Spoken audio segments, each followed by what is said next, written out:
आप देख रहे हैं अपना बिहार और आपके साथ मैं हूं विवेक। और इस वक्त की सबसे बड़ी खबर, सेनानी नरसंहार केस से जुड़ी बड़ी खबर हम आपको बता रहे हैं। बिहार सरकार सुप्रीम कोर्ट जाएगी इस मामले को लेकर। पटना हाईकोर्ट के फैसले के खिलाफ बिहार सरकार ने मन बनाया है कि इस मामले को लेकर अब सुप्रीम कोर्ट का दरवाजा खटखटाएगी। 13 दोषियों को पटना हाईकोर्ट ने बरी किया है और पटना हाईकोर्ट ने निचली अदालत के फैसले को रद्द करते हुए अपना फैसला सुनाया। और जहानाबाद जिला कोर्ट ने 15 नवंबर 2016 को फैसला सुनाया था। 10 लोगों को मौत की सजा और 3 लोगों को उम्र कैद की सजा दी गई थी। 18 मार्च 1999 की रात 34 लोगों की गला रेतकर हत्या हुई। लेकिन इस मामले में सबसे बड़ा अपडेट यह है कि बिहार सरकार अब इस फैसले के खिलाफ, हाई कोर्ट के फैसले के खिलाफ सुप्रीम कोर्ट में अपील करेगी और वहां दरवाजा खटखटाएगी। तो सेनानी नरसंहार केस से जुड़ी बड़ी खबर हम आपको बता रहे हैं। इस केस में क्या हुआ, कब हुआ, हाईकोर्ट ने क्या फैसला दिया। उन 34 लोगों को बरी करने के बाद बिहार सरकार ने अब मन बनाया है कि वो सुप्रीम कोर्ट इस फैसले के खिलाफ जाएगी, जिसमें हाई कोर्ट ने 13 दोषियों को बरी किया था। सेनानी नरसंहार केस से जुड़ी जो बड़ी खबर है वो हम आपको बता रहे हैं। पटना हाईकोर्ट ने जहानाबाद कोर्ट के फैसले को पलटा था। और सीधे जुड़ते हमारे साथ हमारे सहयोगी संजय है। संजय, बिहार सरकार ने मन बना लिया है कि अब सुप्रीम कोर्ट ही इस फैसले को लेकर जाना है, जहां पर इस फैसले के संबंध में अगली सुनवाई होगी। देखिए विवेक, जिस तरीके से फैसला आया था उसके बाद में इस बात पर लगाई जा रही थी क्या राज्य सरकार इस फैसले को चुनौती देगी सुप्रीम कोर्ट से। और आज ये तय हो गया कि राज्य सरकार इस फैसले के खिलाफ सुप्रीम कोर्ट में चुनौती देगी। जो राज्य सरकार के महाधिवक्ता है ललित किशोर, उन्होंने न्यूज 18 को इस बात की जानकारी दी है कि राज्य सरकार ने मन बना लिया है कि जो हाईकोर्ट का फैसला आया है इस फैसले को सुप्रीम कोर्ट में चुनौती दी जाएगी। और आज शनिवार है, कल रविवार, 2 दिन छुट्टियों का दिन है। सोमवार को संभवतः राज्य सरकार इस फैसले को सुप्रीम कोर्ट में चुनौती देगी। जी विवेक, चलिए बहुत बहुत शुक्रिया इन तमाम जानकारियों के लिए। तो सेनानी नरसंहार में हाई कोर्ट का जो फैसला है वो सबके सामने कल बड़ी खबर थी, लेकिन आज उससे भी बड़ी खबर यह आ गई कि इस फैसले को लेते हुए अब जो 34 लोग बरी किए गए, रिहा किए गए, उन्हें अब थोड़ा डर फिर से लगेगा, क्योंकि अब यह मसला सुप्रीम कोर्ट पहुंचने वाला है। और कल पटना हाई कोर्ट ने अपना आदेश दिया था। सेनानी नरसंहार केस से जुड़ी बड़ी खबर इस वक्त की हम आपको बता रहे हैं। 22 साल पुराना नरसंहार मामला, जिसमें पटना हाई कोर्ट का कल फैसला जो आया वो एक बड़ी खबर के तौर पर था। 34 उन लोगों को रिहा किया गया है जिन्हें दोषी करार दिया गया था। 13 दोषी थे और सभी को तुरंत रिहा करने का हाई कोर्ट ने आदेश दिया।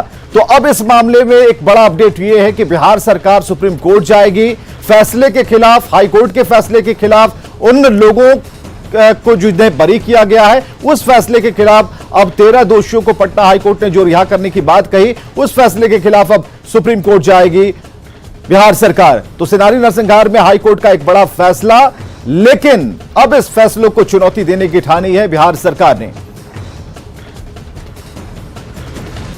तो बड़ी खबर इस वक्त की हम आपको बता रहे हैं। 13 दोषियों को पटना हाईकोर्ट की तरफ से रिहाई वाला फैसला दिया गया था और हम आपको बता रहे हैं कि कल ही यह फैसला जैसे ही सामने आया, सबसे बड़ी खबर बनकर यह खबर सामने आई। लेकिन इसके बाद बिहार सरकार ने यह सुनिश्चित किया कि हाईकोर्ट के फैसले को लेकर हम सुप्रीम कोर्ट जाएंगे।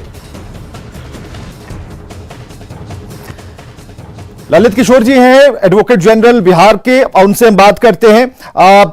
ललित किशोर जी, अब बिहार सरकार ने जो फैसला लिया है कि जो हाईकोर्ट ने फैसला दिया उसके खिलाफ हम सुप्रीम कोर्ट जाएंगे, कैसे कैसे ये बात आगे बढ़ेगी? इस फैसले में जो हाईकोर्ट ने दिया उस पर अब क्या बिहार सरकार का ओपिनियन है? नहीं, बिहार ये माननीय उच्च न्यायालय ने जो फैसला दिया है उस पर मैंने राज्य सरकार को अपना ओपिनियन दिया हूं कि इसमें राज्य सरकार माननीय सर्वोच्च न्यायालय में यथाशीघ्र अपील दायर करे। उस ओपिनियन के आधार पर लॉ डिपार्टमेंट फाइल को प्रोसेस करती है और फिर ये फाइल दिल्ली में बिहार सरकार के जो अधिवक्ता हैं उनको भेजी जाएगी और उसके बाद अपील फाइल की जाएगी। जी, इस अपील के फाइल करने के बाद जो ये हाईकोर्ट का फैसला आया है उसमें किस किस तरीके की जो तकनीकी बातें हैं उसे आप हमें बता पाएंगे? देखिए, मेनली हाईकोर्ट ने बेनिफिट ऑफ डाउट उसके आधार पर एक्विटल का आदेश दिया है और उसमें मेन फाउंडेशन माननीय उच्च न्यायालय ने आइडेंटिफिकेशन के बारे में रखा है। जी जी। हाँ, लेकिन मेरी जो धारणा है कि जो एविडेंस आया है और उसके आधार पर आइडेंटिफिकेशन के लिए काफी साक्ष्य उपलब्ध थी और उस आधार पर मेरे समझ से माननीय उच्च न्यायालय को निचली अदालत के आदेश को बरकरार रखना चाहिए। जी चलिए, बहुत बहुत शुक्रिया समय निकालकर हमसे बातचीत करने के लिए। ललित किशोर थे जो कि एडवोकेट जनरल बिहार हैं। उन्होंने कहा कि जो साक्ष्य प्रस्तुत किए गए, जो निचली अदालत की तरफ से जो सजा मिली थी उसे बरकरार रखना चाहिए था, लेकिन उन साक्ष्यों की गंभीरता को शायद अब जो एडवोकेट जनरल हैं ललित जी, वो कहते हैं कि नहीं, इसे और भी तह तक देखने की जरूरत थी और उसे कंटिन्यू करने की जरूरत थी, लेकिन अभी भी उनके हाथ में ये अधिकार है। उन्होंने बिहार सरकार को कहा और बिहार सरकार अब सुप्रीम कोर्ट की तरफ रुख करने वाली है।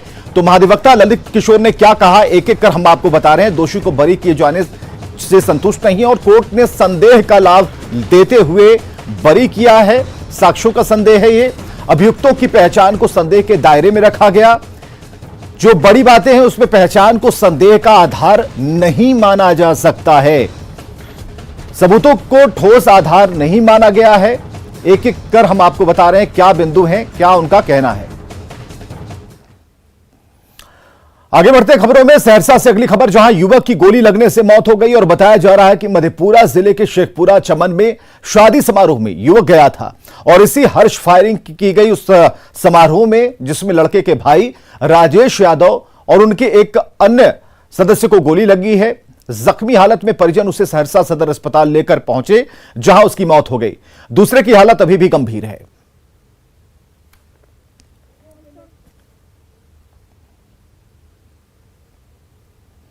जिला केंद्रीय गांव से बारात आए थे यहाँ सतपुरा चमन, और जिसी तरह वहाँ हम लोग पहुँचे, बाराती द्वार लगा, वहाँ पर जो है शरारती तरफ से बस गोली चलाया, इसी में हमारे भाई गोली लग गया। हम लोग तुरंत रस ले रहे इसको भाग। कितने लोगों को गोली लगा? 2 आदमी। और खबर है बेगूसराय से, जहां जेवर कारोबारी से लूट हुई है। लूट की ये वारदात मेन बाजार के सोनार पट्टी में हुई। आज सुबह दुकान पर बाइक से 5 नकाबपोश अपराधी पहुंचे, लॉकर में रखे पैसे और गहने लूट ले गए। लूट की सूचना मिलने के 1 घंटे बाद पुलिस पहुंचती है और फिलहाल सीसीटीवी फुटेज खंगाला जा रहा है, लेकिन इस मामले में अभी तक किसी की गिरफ्तारी नहीं हुई है। दुकान में बैठे हुए थे, कुछ काम कर रहे थे, ऐसे में 5 लोग मास्क लगा के आए और हम लोग को है ना से पिस्टन सटा दिया गया और सटा के पूरा मुंह हाथ बांध दिया और टोटल दुकान का सामान सब जो है सब बारी बारी 2-3 आदमी भी आए, उसको भी बांध के रख लिया गया। कितने का लूट हुआ लगभग? सर जी आंकड़ा तो नहीं बता सकते सर जी। 5 आदमी थे सर जी, उसके सबके पास पिस्टन थे और डागर वगैरह भी लिए हुए थे। इधर पूर्णिया के बाल नियंत्रण विभाग के अधीक्षण अभियंता पर उनके ही चौकीदार और उनकी बेटियों ने कई गंभीर आरोप लगाए हैं। अधीक्षण अभियंता रामनाथ प्रसाद और उनका ड्राइवर अर्जुन राय पर छेड़खानी का आरोप लगा है। चौकीदार की बेटियों ने अभियंता पर लालच देने और जबरदस्ती करने की कोशिश का आरोप लगाया। उन्होंने आगे भी यह आरोप लगाया कि जब वो अपने मकसद में कामयाब नहीं हुए तो दोनों उनके घर में घुस गए और उनके साथ छेड़खानी करने लगे। इस दौरान दोनों ने उनके साथ मारपीट की, उनकी बहन और पति के सिर फोड़ दिए और इस बाबत खजांची हाट थाने में प्राथमिकी दर्ज कराई गई। थाना प्रभारी ने जांच के बाद कार्रवाई की बात कही है, तो आरोपी ने खुद का बचाव किया है। जबरदस्ती घर में घुसने के लिए जबरदस्ती करने की कोशिश, नहीं हुआ तो हम लोग को पीटा, मारा, निकलो यहाँ से, नहीं देंगे यहाँ रहने के लिए, न तो रहेगी तो हम लोग के साथ जो बोलेगा वो कर। इससे पहले भी करता था? इससे पहले भी बहुत दिन से कर रहे थे कोशिश, हम लोग झगड़ा उगड़ा। इसको पैसा देने का भी कोशिश किया गया था बीच में? पैसा भी देते थे, हम बोलते थे कह लेंगे हम लोग को जितने हैं, गरीब आदमी है, जो जुड़ेगा वही खाएंगे, हम गलत नहीं करेंगे। हम लोग मतलब सोए हुए थे घर में, डायरेक्ट आके मारने लगा था ऐसे साहब। कमल उनका हम लोग सोए हुए थे, ऐसे साहब आके मारने लगा, ऐसे कमल जैसे उघाड़े ना ऐसे करके देखे ना तो बोले खूब प्रणाम करते कि सर मेरा क्या गलती, सर क्या गलती है। बोलता है ये तब तक मतलब एक बार दे दिया, ड्राइवर के हाथ में बंदूक था, बोला कि आवाज़ नीचे, तो इसके बाद मैं पेट में सगाने लगा, बोला आवाज़ नीचे, आवाज़ पास नहीं करना चाहिए। ऐसा क्यों किया? अब वही जानेंगे ऐसा क्योंकि पापा होंगे ऐसे। कब की घटना है? 19 तारीख। हमारे यहाँ वो दैनिक वेतन पर कार्यरत एक चौकीदार है, ठीक है, और इसमें वो अपना बहुत से रिलेटिव्स को ले आके रखता है। बुलबुल सुनाई दिया, अब बगल में शोरगुल हो रहा है, आसानी से हम निकले, भाई बात क्या है, कौन है, तो देख रहे हैं कि यहाँ पर उसका दामाद जो बहुत बड़ा पियाक है, दारू पीता है, एक उसका भगना है, वो अवैध ढंग से यहाँ रहता है, बहुत तरह की चीज का संचालन यहाँ से करता है। कटिहार पुलिस ने लगभग 20 लाख रुपए का नौसादर जब्त किया है। गुप्त सूचना के आधार पर पुलिस ने ट्रांसपोर्ट गोदाम में छापा मारा, जहां से 63 बोरा नौसादर जब्त किया गया है। नौसादर की इन गोलियों का इस्तेमाल अवैध शराब बनाने में होता था। नौसादर की अवैध ट्रांसपोर्टिंग के आरोप में 4 लोगों पर मामला दर्ज किया गया है। पुलिस ने एक आरोपी को गिरफ्तार भी किया है। और बेटा के गुलमाली चक गांव में रास्ते के विवाद में 2 गुटों के बीच हिंसक झड़प हो गई। तस्वीरें हम आपको दिखा रहे हैं कि किस तरह से लोग एक दूसरे को लाठी डंडे से पीट रहे हैं। इस झगड़े में दोनों परिवार की महिलाएं भी शामिल हैं। 2 परिवारों के बीच हिंसक झड़प का यह वीडियो सोशल मीडिया पर वायरल हो रहा है और बताया जा रहा है कि एक पक्ष बिहार पुलिस का जमादार है जो महिला पर जमकर लाठियां बरसा रहा है और मारपीट की यह घटना 8 मई की बताई जा रही है।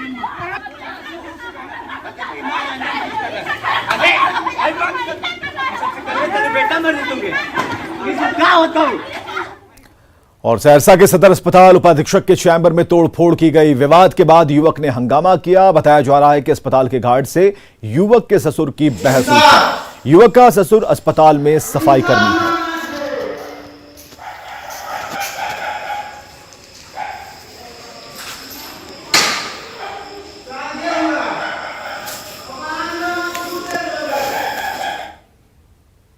मुजफ्फरपुर में भीड़ ने लग्जरी कार में सवार एक युवक के पिस्टल के साथ उसे पकड़ा और जमकर पिटाई के बाद पुलिस के हवाले कर दिया।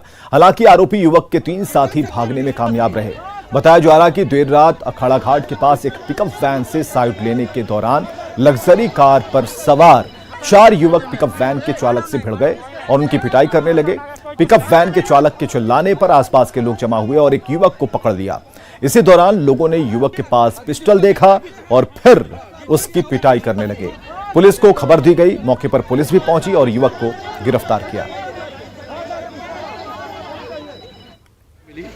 सिकंदरपुर ओपी को पहले की एक आदमी को पकड़ा हुआ है, उसके पास कुछ हथियार भी है और उसको लाया गया है। वही था जख्मी है, उसका ट्रीटमेंट हम लोग करवा रहे हैं। देखते हैं क्या मामला है। युवक का नाम क्या है सर? इसका नाम अमन कुमार है। कितने लोग थे सर? ये लोग 3-4 लोग थे। अभी हम लोग जांच कर रहे हैं, अभी कुछ बहुत बोलना जल्दीबाजी हो जाए। कुछ जब्त भी है सर? हाँ, एक पिस्टल है। और पटना से बड़ी खबर कि सीएम नीतीश कुमार समीक्षा बैठक कर रहे हैं। ऊर्जा विभाग की समीक्षा हो रही है। मुख्यमंत्री इस बैठक की अध्यक्षता कर रहे हैं। वीडियो कॉन्फ्रेंसिंग के जरिए यह बैठक हो रही है। विभाग के काम की जानकारी ले रहे हैं। ऊर्जा विभाग में किस तरीके से काम चल रहा है, कहां खामियां हैं, कहां दिक्कतें हैं, उन सभी बातों को इस बैठक में चर्चा का केंद्र बनाया गया है और वीडियो कॉन्फ्रेंसिंग के माध्यम से यह बैठक जारी है।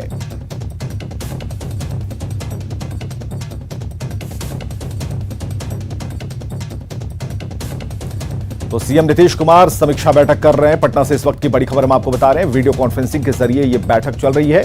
ऊर्जा विभाग की समीक्षा की जा रही है। वीडियो कॉन्फ्रेंसिंग के माध्यम से इस बैठक में तमाम ऊर्जा विभाग के अधिकारी मौजूद हैं।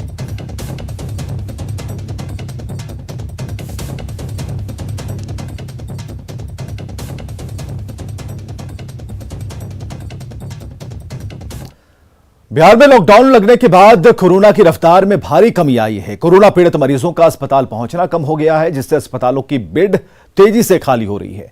पटना में 10 दिन पहले तक सभी 2741 बेड फुल थे, लेकिन 10 दिनों के बाद 1200 से अधिक बेड खाली हो गए। जिले में वर्तमान 1541 बेड पर मरीज भर्ती हैं और कुछ अस्पतालों में 60 से 70% तक बेड खाली हैं। वहीं अगर जिले के सभी आइसोलेशन सेंटरों की बात करें तो 872 बेड में 810 खाली हो गए हैं और इस तरह आइसोलेशन सेंटर में 62 बेड पर ही मरीज भर्ती हैं। वहीं दाह संस्कार की बात करें तो इसकी संख्या में भी कमी आई है।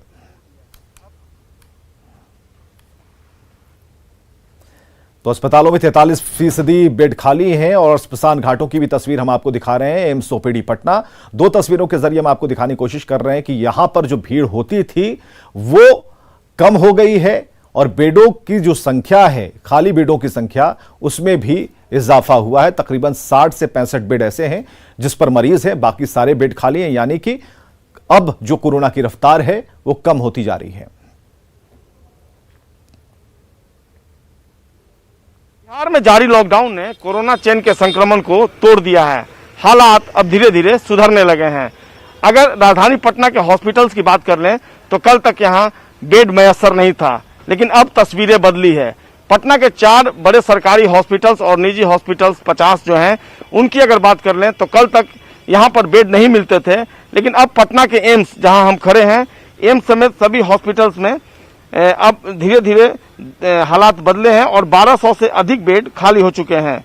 10 दिन पहले तक की अगर बात करें तो इन सभी हॉस्पिटल्स को मिलाकर 2741 बेड फुल थे। अभी करीब 1541 बेड पर मरीज भर्ती हैं। किसी किसी हॉस्पिटल्स में तो 60 से 70% तक ही बेड 60 से 70% तक खाली हो चुके हैं।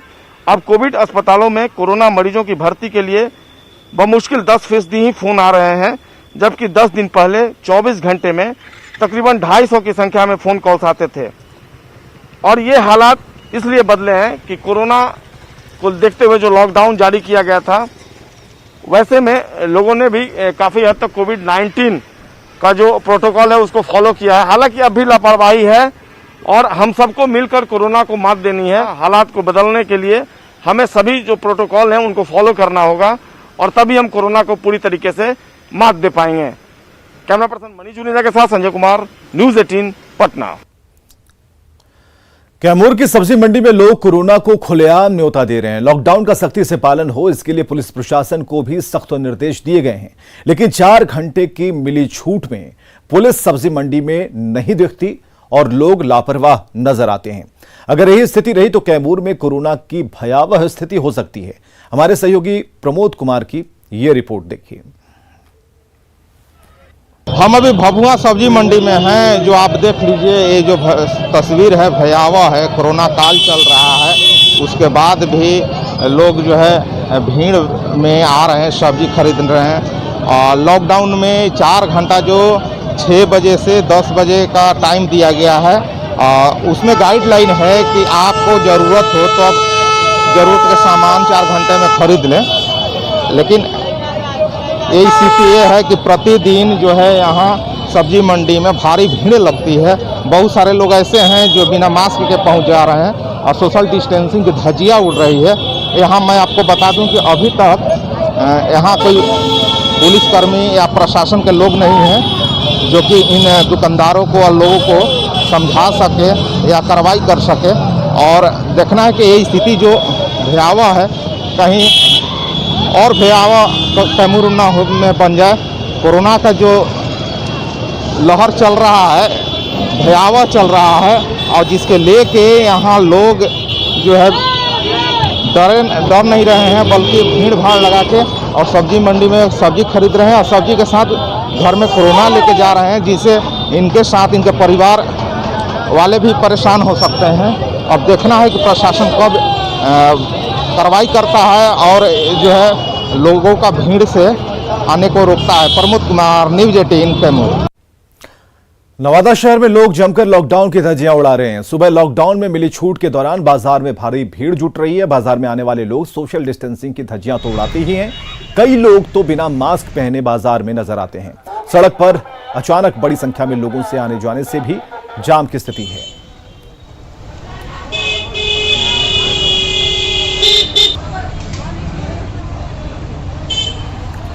कोरोना के कचरे को लेकर अस्पतालों की लापरवाही कम होने का नाम नहीं ले रही। पटना में आईजीआईएमएस के पास सड़क पर पीपी किट, ग्लव्स और मास्क फेंके जा रहे हैं। हमारे सहयोगी रजनीश कुमार की ये रिपोर्ट देखिए।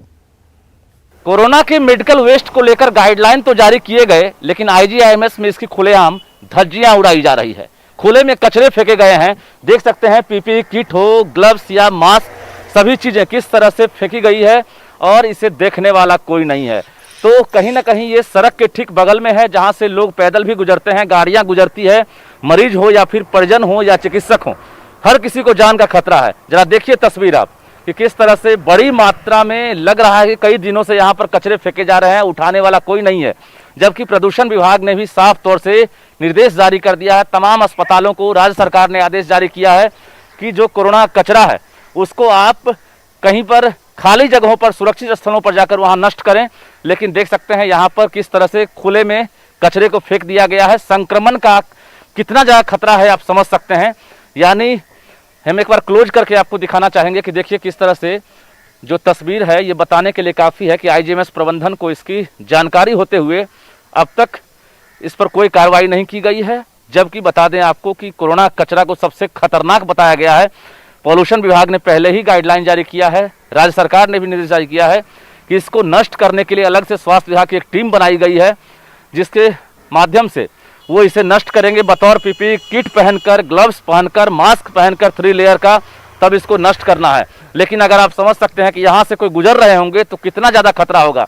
तो ऐसे में सवाल ये उठता है कि गाइडलाइन तो जरूर जारी किए जाते हैं लेकिन उसका पालन नहीं होता है, वो भी आईजीआईएमएस जैसे संस्थान जहाँ पर हजारों मरीज यहाँ पर एडमिट होते हैं, खासकर ये कोविड डेडिकेटेड हॉस्पिटल है।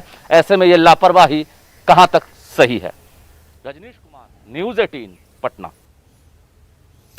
तो कोरोना वायरस की तीसरी लहर की आशंका को देखते हुए मुजफ्फरपुर जिला प्रशासन ने अभी से ही तैयारियां शुरू कर दी हैं और इसके तहत ऑक्सीजन युक्त कोविड बेड बढ़ाने के लिए काम शुरू हो गया है।